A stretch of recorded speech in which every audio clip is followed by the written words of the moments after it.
Hey guys, Cav is here today with a tutorial in Destiny 2 Crucible on how to identify whether an enemy team has a tether or not. Tether, otherwise known as Shadowshot, is a Void Hunter super. It basically suppresses you or anybody on your team from using abilities. You can't really walk very well, and it's pretty much rather easy to kill you if they do capture you within their tether. I wanted to go ahead and give a shout out to my buddy, the Big Average. This tutorial would not be possible without his help. I just didn't really realize that not everyone truly understood the Tether Super in Crucible and its impact that it can have on a game. So let's get right into it. As you can see, I have highlighted the enemy tether at the top of my screen.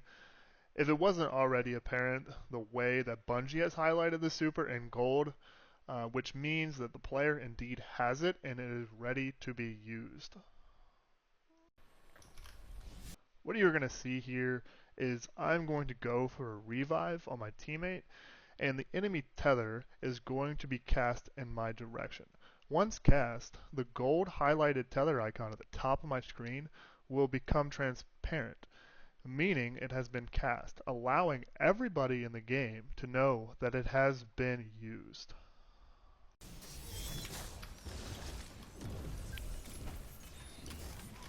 Alright, so there was a lot that just happened in that short amount of time that we need to digest to further understand what just happened.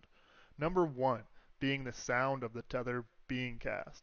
Now, if you didn't hear that, I'm going to rewind the video here in a second and replay it so that you can hear it if you didn't quite catch it that first time around.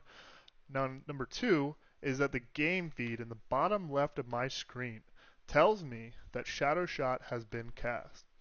And then third, but not last, and probably the most important, is a giant pinkish red affected area has popped up in the center of my screen, and this is an area of effect.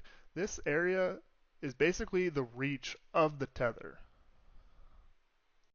Now, I want to touch on what I mean by the affected area of the tether. I think Bungie does a pretty good job at indicating at what this area kind of looks like.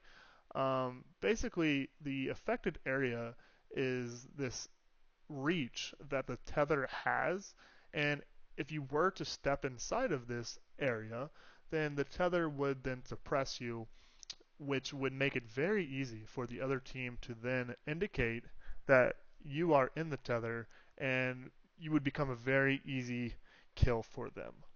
Now, what I'm going to try to demonstrate in this very short clip is what it might look like when the tether traps its prey. You'll notice that I shot it next to what we'll call a barrier. I did this to replicate my Crucible clip. There are a couple things to learn from this clip. The reason I shot where I did was to show that if a structure is between the tether and the player, or in this case the lurker, then the tether cannot trap its prey.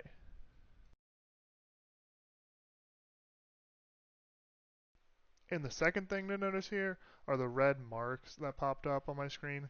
These are to show the person that cast Shadowshot that something has been affected by it or is trapped currently in the tether.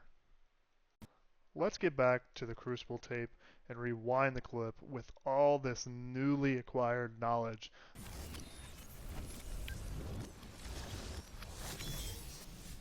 Before I roll the clip, let's remember the three rules I mentioned earlier. Number one, listen for the sound of Shadowshot. Number two, the game feed in the bottom left of your screen.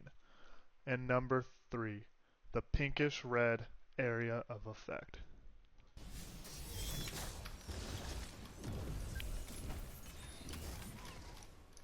Alright, you're ready. You're ready to go into Crucible and use your knowledge of Shadowshot. That way, next time you are in a competitive match facing a 3v1 on game point, you don't make yourself an easy kill for a Void Hunter, taking you and your two buddies on at the big average. lightfall!